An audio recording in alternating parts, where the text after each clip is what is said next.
Hi there YouTube, Extreme Trains here. So if you've been watching my channel for a while, you'd know a couple of things. First of all, I have been reviewing the brand new classic motorized engines which have just been released in Australia for some reason quite early. In celebration of the 80th anniversary of Thomas and Friends. The second thing you know is I don't collect this range normally, and I've made very few videos about it because it just never really appealed to me. So when they did announce this new range, and we saw those photos from Toy Fair, one of the engines I was most excited for is this one, which is Flying Scotsman. I think he is one of my favorites, if not favorite engines, and so I am so excited to get him in some form from this show. Very sad that the Thomas Wood version was cancelled, crying. And take him out and let's have a review and take a look. What are you waiting for? Let's do it.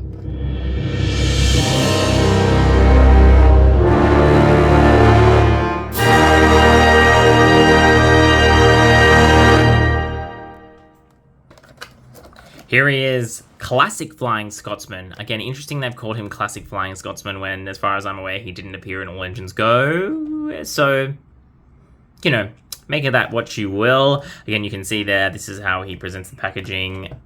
Picture of him up the top. We've got the 80th, we've got the 80th, we've got that there. We've got that there. This, and as always, nothing on the back. All right, Flying Scotsman, let's take a look. Do the spin. Oh. I understand what they're going for here. His determined face. And I think the molding of the face itself is quite good. I think the printing is a little bit whack. The eyes are a little bit too close together, I think. He looks like he's cross-eyed.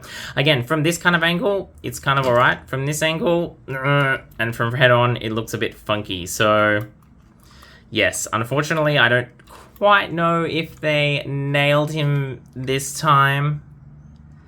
But they were doing their best. They're really trying. You know, they're doing the most. Again, we've got painted buffers here on the front, which is awesome. We've also got the black painted, I should say, running board, which again only goes to his first spusher, but you know, it's nice to see that we have got that. We've obviously got his double chimney, which is really, really nice to see, as well as these smoke deflectors. Again, they don't look super great from the front, but from the side, happy, happy days. Again, they've put quite a lot of work into this. We've got a separate mold here. Originally, I was like, oh, he and Gordon will just be the same mold, but they are not. You can see we've got the molding here for his bigger dome. We've obviously got the different shape here. We've also got space for that little Flying Scotsman print, which is, you know, up close a little bit naff, but from any distance it looks great. We've got the double lining here of the different pipes and handrails. Again, that you shape here, and I'll get Gordon up in a minute to do a comparison. Different here. I think the roof piece might be the same from Gordon, the separate black roof piece, but otherwise pretty much a totally new mold. And then again, we come down to the bottom. You can see here we've got the cylinders. I think these might be the same as Gordon's, perhaps, with a little wheel. This piece is certainly the same as Gordon's. This is all the same with the new coupling rods and that separately fitted wheel. And then again here, as with Gordon, we've got the little fitted section with the wheel on the bottom, which is pretty nifty. So while we've got him here, let's do the comparison before we look at the tenders.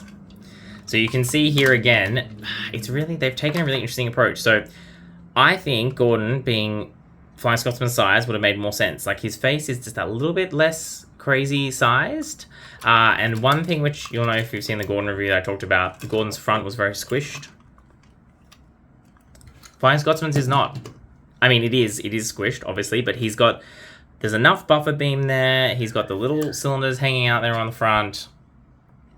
And I just don't know why they squished Gordon so much. I think it was because they wanted to get this piece in. And so then in order to have the plastic work, I think they had to extend Gordon's face. Because I can see a world where ideally this would have been moved back and Gordon's face would have pretty much sat right here in line with that blue section. But they obviously wanted to get that in, and then that meant they had to push his face forward, and then that kind of meant we lost all the buffer there. Which I think is indicated by the fact it is actually painted underneath his face. Whereas I think Flying Scotsman does a much better job of retaining the buffers at the front so that he doesn't look so squished up. But otherwise, that is him. And then if we come to his tenders, They use the new chassis, which I've talked about in the other videos for these engines with the see-through pieces, and they're actually, I think, no, I was going to say, they're the same mold. They could have gotten away with making them the same, and I'm keep being surprised at the things that they did decide to mold separately. So this is a unique shape. Again, you can see here we've got that kind of step at the front. This doesn't come off, which again is a bit weird. So for example, these tenders, the coil comes out, but this one's clearly a new design, so it doesn't come out, which is interesting. And there's a little corridor connector, but you can see we've got the coil there and the little water cap. And then his second tender, which is the water tank tender. This one here, again, it's a different shape. It doesn't have that step at the front. And we've got that little plastic part on top. So let's see what he looks like all together. Again, I'm sure his tenders are going to look great because they're nice and close. This board out of the way. Let's just see if we can. Yeah, so again, I don't think he looks... James is certainly the worst because James has that Holy section. At least here he comes to there, and then you've also got this little step I think helps feel like this is forward. But yeah, it is a bit weird how far away his tenders are from him, particularly because then the tenders themselves are very close together. Ideally, you know, it'd be something like that. But if you did that, you'd kind of realize, oh, the sizing of all this stuff doesn't make any sense, which is correct. The scaling for this stuff is all over the place. But yeah, there he is, the new Classics Flying Scotsman. Alright, so what do I think about the new Classics Motorised Flying Scotsman? He's pretty cool. I think of all the faces, he's probably got the weakest one, only because I just think the eyes look a little bit too cross-eyed. It might warm to me, it might not.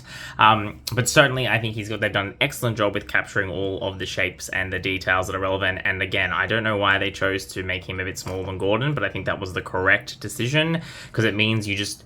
Yes, it's disproportionate, but the proportion issues seem much less problematic. Again, love the detailing here we've got on the side. It looks really, really interesting and nice. Great to see the two tenders. Yes, this is going to be a problem, but it's just a function of the system, I suppose, and them recycling this piece for whatever reason. But otherwise, I think this is a pretty good one. I really do like the green as well. It perhaps is not showing up on camera, but it's like a really nice green. It's not a Percy green. This is a Percy green.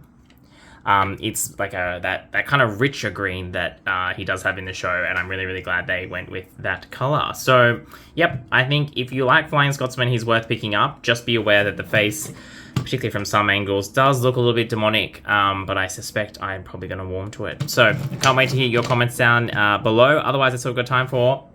This is Extreme Trains.